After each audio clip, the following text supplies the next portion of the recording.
All right, guys.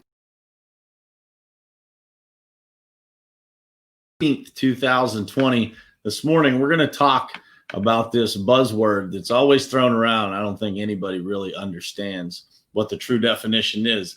What exactly is differentiation? Let's get started. It is ultimately important for you to look at your goals, truly what you want to do in your life, and then look at the people who you spend the most time with in your life and figure out if that lines up.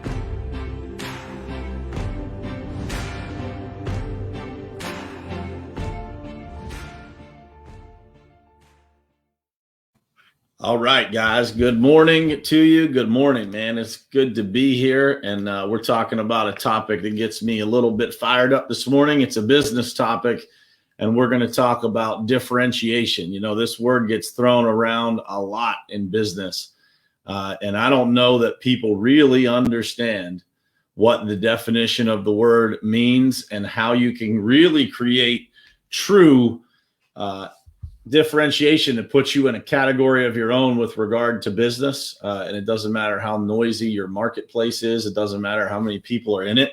We're going to talk about differentiation, what that means. And we're also going to talk about companies that at one point had it and then didn't. And I'm going to give you some stories of companies that I have researched that, you know, just have great stories of differentiation, and then a few that have some rough stories attached to them. So I want to say good morning to some folks. What's happening, my man, Clayton Zelazowski? If you guys aren't following Clayton, you probably want to do that. That dude's a real estate beast here in Pittsburgh, and doing some great things on the content side and pushing out some good information. So if you guys are ever interested in real estate, that's a good guy to follow. Tammy, good morning. Jake Perry, what's happening, my man? Chris Filippelli, good morning to you. Jared, Carla, Trisha, Judd, my brother, what's happening? And Bob Kopesky, always good to see you on here, man. Thank you guys for being here. So what is differentiation? Let's jump into that. The dictionary definition says this: the action or process of differentiating. And the example it gives is packaging can be a source of product differentiation. So I would ask you this question. Everybody that's on here either has a job, has a company, or has had one and has worked for a company. And so I would ask you this question: what is it that makes your company or you different? What makes you different?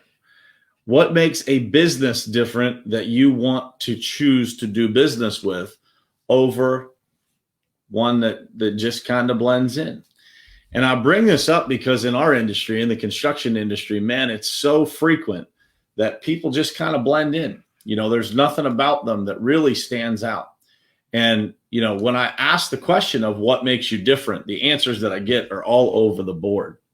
And what I will say about differentiation is it's your ability to be different to the customer, not to think why you're different or to point to things within your company, but to really stand out as something unique to customers. And I think that so many times we get caught up, you know, in our own world. You know, they say sometimes you can't see the picture when you're inside the frame. And so I would ask you, if you own a company or you're running a company or you're working for one and you're trying to figure out what the differentiation is, ask other people, what do you think is different about our company? And see what they tell you. And that will be a great judge of exactly how different you are. And so here's a couple examples I want to give you and walk you guys through here. There are some companies. I'm gonna use two industries here to kind of describe this. And I think it's going to make a lot of sense when it comes to you understanding differentiation and you understanding what happens when you have it and you don't maintain it. So I'm going to use the wireless phone market. There's a couple companies that pretty much everybody will probably have heard of. Hopefully my man, Chris Filippelli, he's a younger guy. So hopefully he's heard of some of these companies, but I think everybody else will have known of these companies. So I'm going to give you three examples. Nokia, BlackBerry, and Apple. All right, so those three companies, and then we're going to get into the rental car market next. So stick around because I got some good facts for you here, and this is a great business lesson this morning. Nokia, founded in 1865. Founded in 1865. BlackBerry, founded in 1984. Let's think about this for a minute. BlackBerry, 1984. Apple, 1976. So pretty close to the same time frame between BlackBerry and Apple there. Obviously, two completely different results. So let's talk about Nokia for a second. Nokia, at one point, back in 2007, Nokia's market share was 49%. 49%. So one out of every two mobile devices sold were cell phones back then, I guess. But mobile devices sold in the United States was a Nokia phone. Think about that. 49%. That's 2007.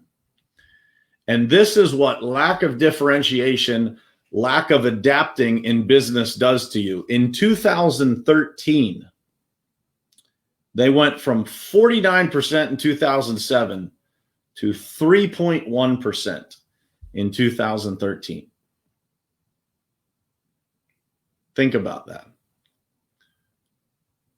That is a crazy number. Okay. So right around that time, not too far before 2007, I don't know the date of this, but Apple entered the mobile device market, right? The iPhone came out. Apple was founded in 1976. So Nokia had literally a 110-year head start on Apple. And Apple now owns 46% of the mobile device market. And we all know what has happened to BlackBerry. At one point, BlackBerry was a dominating force in the mobile device space. They lost their differentiation because they were too concerned with sticking with what was different before. They did not adapt to the market. So differentiation is something that you constantly have to be evolving. You constantly have to be engaging your customers and asking them questions about what they actually want now. Business is changing so fast. What worked in 2015 will not work in 2020. What got people's attention in 2015 will not work in 2020. So you never want to be Nokia in any space. You never want to be that company that takes their eye off the ball. Microsoft purchased Nokia for bottom dollar, right? And they ended up selling them, dumping that because it still didn't work. The company was so messed up that it just didn't work. And when they sold them, here's how leadership influences differentiation. This is critical. When they sold the company, the CEO of Nokia actually said, "We didn't do anything wrong. It just didn't work." That is a sign, guys, of a person that doesn't understand their place in the market, doesn't understand leadership, and doesn't understand what is happening to a company when they could go from 49% market share in 2007 to 3.1% in 2013. It's just not possible for someone to be attentive and understanding what's going on. We could go into many more examples of this, but Blockbuster Video is a great example of somebody that had the market cornered and everything about that company fell apart because Netflix came along and they did not adapt. So think about that. Nokia, BlackBerry, and Apple, a great example of how differentiation. So what is different about Apple? They know their audience. They know who they're trying to be, who they're not trying to be. They're not trying to please everyone. They're trying to sell a very unique and different product and experience to their customers, right? Let's go into the rental car market. So it's very challenging to be different in the rental car market, right? So when we talk about differentiation, one of the primary things about differentiation, you maybe can have a different product, but eventually someone's going to catch up to that. But when it comes to the rental car market, I want you guys to understand what is different about the company that owns the largest market share. So if you guys don't know, Enterprise Rental Car owns 44% of the market. The next closest brand to Enterprise is Hertz at 14.7. So literally 3 times the size Enterprise Rental Car is compared to its closest competitor. So it goes Enterprise, Hertz at 14.7, and then Avis at 10%, National at just below 8%. So I want to give you some background here. Enterprise Rental Car is actually the youngest company out of all of them. Enterprise was founded in 1957.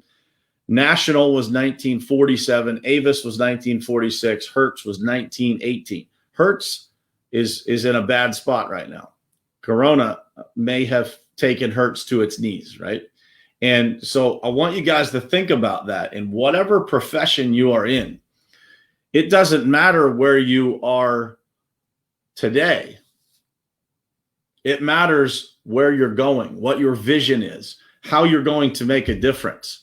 I see Mike Rosgoni on here. He's a principal at my middle school that I went to in Uniontown, Pennsylvania, on here with Lee Landman and Bobby Palmer. What's happening, guys?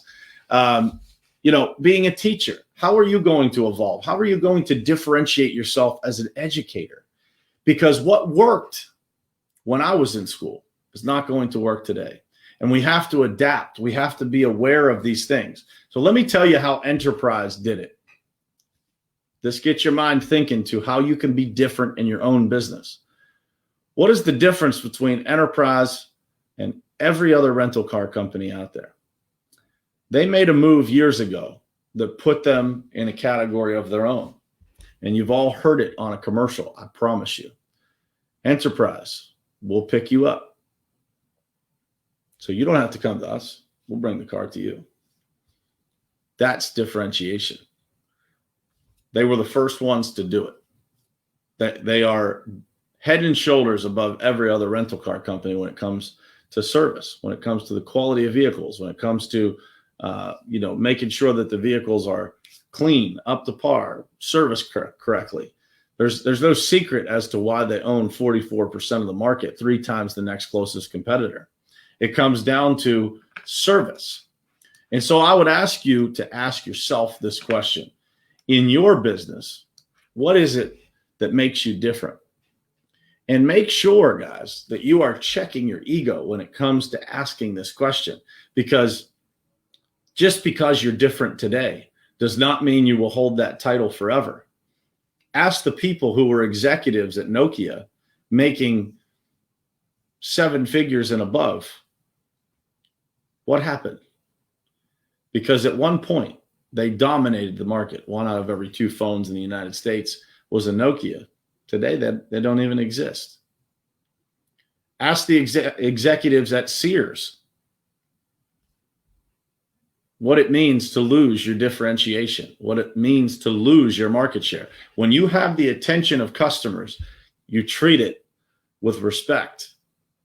When you have success and momentum in any position that you might be in, you treat it with respect, and you constantly keep looking for those things to evolve yourself, your approach, your business, everything about what you do. You have to constantly be evolving, and you can't lose touch with those things that people want from your business, from you. In the case, teachers are a great example. It's like, how can I constantly adapt? How can I figure out what it is that the kids want, not what I want as a teacher? Because for me, when I coach and train contractors, or I talk to other business people and they want advice, it doesn't matter what I want to say. It matters how they want to receive it. The delivery of what I do is the most important thing that I can give to people. Because if it doesn't match their communication, if it's offensive to them, if it's not delivered in the right way, then it doesn't work, and somebody doesn't learn. They don't understand. Customers are the same way. That's why differentiation is so important, because what we think is exciting a customer and creating a differentiation for them, it just might not. And so in our business, in the construction world, trucks, shiny pictures, nice completion photos of jobs, those are great, but that is not differentiation. It will always be, forever, a person-to-person connection, and something that is offered by those people, by that company, that can't be duplicated, that a person can make better. So, for example, anybody else can duplicate the "we'll pick you up" experience at Enterprise. But the process at which that happens, how the phone is answered, how the person arrives at your house, what is the process that they walk you through to give you the vehicle, those things can't be duplicated. And as they are duplicated, those great companies, those great people will continue to evolve and find a new way, a better way to satisfy their customers. This holds true for every single profession in the world. But people talk about being different. Do they really, really commit themselves to differentiation? I was thinking about this about my own company this morning. In the shower, just like, man, what is it? What's the next step? What's the next thing? How do we get it out there at a larger scale? How do we get out there what our real differentiation is right now? And then how do we continue to evolve that into something that takes a stronger hold than what we're doing now? Don't ever get too full of yourself when you're winning. That's what Nokia did. That's what all the other companies that started out before Enterprise that are now losing to them in a huge way, that's what they all did. You see Apple go through this trend, right? After Steve Jobs passed away, you see people starting to doubt Apple's innovation. They're doubting their differentiation in the future. We'll see if they're right. Right now, they're not. Apple has 46% market share, mobile devices. When you look at all the other devices combined, Samsung, whoever else is out there, it's not even close. So think about that. What does real differentiation look like for you, for your business? We got Darren Ridenour on here this morning. What is differentiation in your position within our company? What does that look like? How can you make the lives of our customers and our team, how can you make that easier? That's the question. And you should all be asking yourselves that question, no matter what position you are in. What is my differentiation? Mike Rosgoni, what's your differentiation as a principal? What is it? How are you going to serve your students? How are you going to serve your teachers that is genuinely unique, that stands out from every other principal out there? And I think you do a great job of it, but how are you going to take the next step? What's it look like a year from now, 2 years from now? And what is massive differentiation versus just a little bit? That's it, guys. That's all I got for you this morning. I hope it was helpful. I hope it got you thinking. I hope it gave you a different perspective on differentiation, because it's a word that's used out there all the time, man. You're going to see a lot of changes in differentiation as a result of what we all just experienced with shutdowns and coronavirus. And, I wrote a blog article. If you guys want to check it out, go to thepavementgroup.com and click on blog at the bottom. I'll post it in the comments here as well, so you guys can click on it. I wrote a blog article on adapting your park. How do you adapt your parking lots to the changing times? How do you create how can we help? We help create differentiation for our customers with curbside pickup, drive-through access, things like that. This is what people are expecting these days. How do you become part of your client's differentiation? How can you align yourself like that? That's how you win big long term. You find the differentiation and become part of it. When you become part of it, you are always at the forefront of everything, and everyone wants to do business with you. I hope it was helpful, guys. I will see you again tomorrow morning, same place right here, 7:30 a.m. I hope you guys all show up. If this was beneficial to you, if you got somebody that's in business that you think this message would help, please share it. Share it to your page. Share it to them in a private message. Hit the copy link button, send it to them in a text message, whatever it takes. But just share this out for me. Let's get some more people watching every single morning. The views are incredible. So for those people who are watching after the show, I know 7:30 a.m. doesn't work for everybody. So I appreciate everybody that's watching on the replay. Leave us some comments if you're watching on the replay. Make sure we know that you were here. And man, I appreciate you guys sharing it out, getting it out to people. The number of views, the podcast downloads, it's all consistently on an upward tick. So I appreciate the help. I appreciate the love and support more than you know. So I will see you again, though, tomorrow morning, 7:30 a.m., same place, same time, right here on Morning Perspective. Love you guys.